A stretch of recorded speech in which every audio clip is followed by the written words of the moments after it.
Hi everyone, welcome to my channel. Move to first vlog. আৰু এই first ব্লগটোৰ জৰিয়তে মই আপোনালোকৰ লগত শ্বেয়াৰ কৰিব লৈছোঁ এটা ফেচ পেক, যিটো ফেচ পেকে আমাৰ স্কিনখন গ্লো কৰি উঠাত সহায় কৰিব। এই ফেচ পেকটো ব্যৱহাৰ কৰিলে আপোনালোকে এখন গ্লোয়িং স্কিনৰ গৰাকী হ'ব। এই ফেচ পেকটো সকলো স্কিনৰ কাৰণে সুইটেবল হয় আৰু এই পেকটো ব্যৱহাৰ কৰিলে আপোনালোকে এখন গ্লোয়িং স্কিনৰ গৰাকী হোৱাৰ লগতে এখন অইল ফ্ৰী স্কিন পাব। কেতিয়াবা আমাৰ কিছুমানৰ স্কিনৰ পৰা খুব অইল ওলায় আৰু চিপচিপিয়া হৈ যায়। যেতিয়া আপোনালোকে এইটো কণ্টিনিউৱাছলি হয়তো সপ্তাহত 2 দিন বা 3 দিন ব্যৱহাৰ কৰিব, আৰু কেইদিনমানৰ পিছত দেখা পাব যে আপোনালোকৰ স্কিনটো খুব ধুনীয়া গ্লো কৰিছে আৰু অইলৰ পৰা ফ্ৰী হৈছে। পেকটোৰ ইনগ্ৰেডিয়েণ্টছবোৰ অতি সহজলভ্য। এই ফেচ মাস্কটোত মই লৈছোঁ বেচন, হালধি, দৈ, নেমু। এয়া বেচনে আমাৰ স্কিন টেনিং, পিম্পলছ আৰু স্কিনখন অইল ফ্ৰী কৰাত সহায় কৰে। এয়া হৈছে হালধি। আমি জানোৱেই যে হালধিৰ ঔষধি গুণ বহুত আছে আৰু অতীজৰ দিনৰ পৰাই মানুহে বিয়া বাৰু, উৎসৱ পাৰ্বণ, বিহু চবতে মাহ হালধি গাত সানে। ই আমাৰ পিম্পল নোহোৱা কৰাত সহায় কৰে আৰু স্কিনখন টনিং কৰি ৰখাত সহায় কৰে। তেনেকৈ এয়া মই লৈছোঁ দৈও আমাৰ স্কিনটোত ব্লিচিং কৰাত সহায় কৰে। ইয়াক ব্যৱহাৰ কৰিলে আমাৰ স্কিনৰ দাগবিলাক নোহোৱা হয়। তাৰপিছত আমাৰ শেষৰ ইনগ্ৰেডিয়েণ্টছটো হৈছে কি? নেমু। আহক এতিয়া আমি পেকটো বনাওঁ। পেকটোৰ কাৰণে মই 2 চামুচ বেচন লৈছোঁ,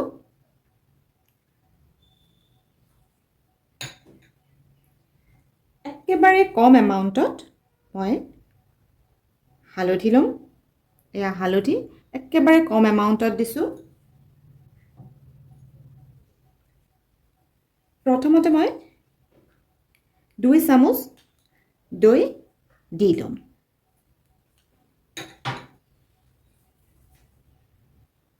ইয়াত মই দৈ 2 চামুচ দি লৈছোঁ। যদি আমাৰ দৰকাৰ হয় আমি তেতিয়াহ'লে ইয়াত পিছত আকৌ এড কৰিম।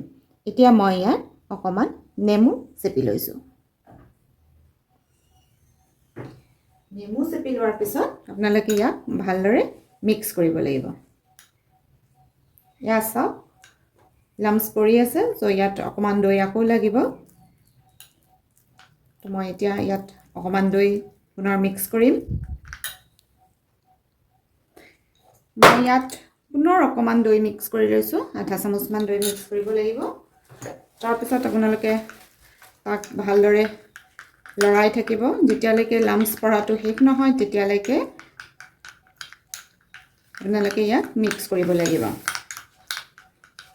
দৈৰ পৰিমাণটো আপোনালোকে মিক্সচাৰটো চাই এড কৰি থাকিব। যদি বেছি ডাঠ হৈ থকাৰ নিচিনা পায় মিক্সচাৰটো, তেতিয়াহ'লে আকৌ অকণমান দৈ মিক্স কৰি অকণমান পনীয়া কৰি ল'ব, যাতে গোটেই মিশ্ৰণটো ভালদৰে মিক্স হৈ যায় আৰু ইয়াত অকণমানো লাম্পছ পৰি নাথাকে।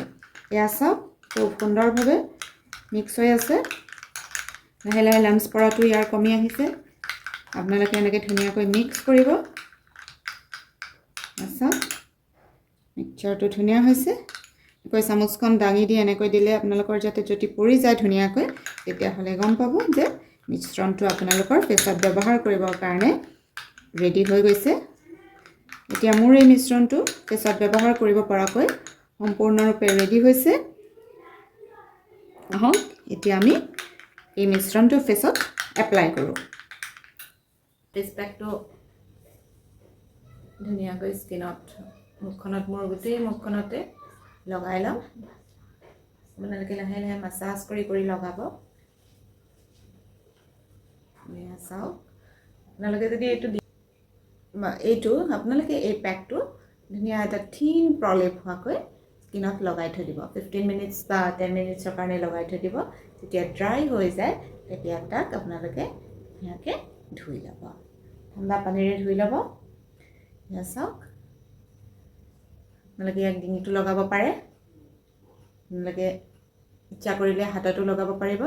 এয়া চাওক মই গোটেই মুখখনত এটা থিন প্ৰলেপ দি লৈছোঁ এতিয়া মই ইয়াক 15 মিনিট সময় ৰাখিম আৰু 15 মিনিটৰ পিছত ঠাণ্ডা পানীৰে ধুই দিম এয়া চাওক মই ফেচ ৱাছ কৰি আহিলোঁ মুখখন ধুই আহিলোঁ কিমান ধুনীয়া গ্লো কৰিছে স্কিনটো হাতেৰে চুই গম পাব যে স্কিনটো আপোনালোকৰ কি মসৃণ লাগিব তেতিয়াহ'লে আপোনালোকেও এইটো পেকটো ব্যৱহাৰ কৰি চাওক সপ্তাহত 2 বা 3 দিন ব্যৱহাৰ কৰি চাব ব্যৱহাৰ কৰি চালে আপোনালোকে নিজে প্ৰমাণ পাব মোক কমেণ্ট বক্সত জনাব যে আপোনালোকে কেনেকুৱা পালে আৰু যদি ভাল পালে তেতিয়াহ'লে মোৰ এই চেনেলটো লাইক শ্বেয়াৰ এণ্ড ছাবস্ক্ৰাইব কৰি দিব তেতিয়াহ'লে পুনৰ লগ পাম মোৰ নেক্সট ভিডিঅ'টোত বাই বাই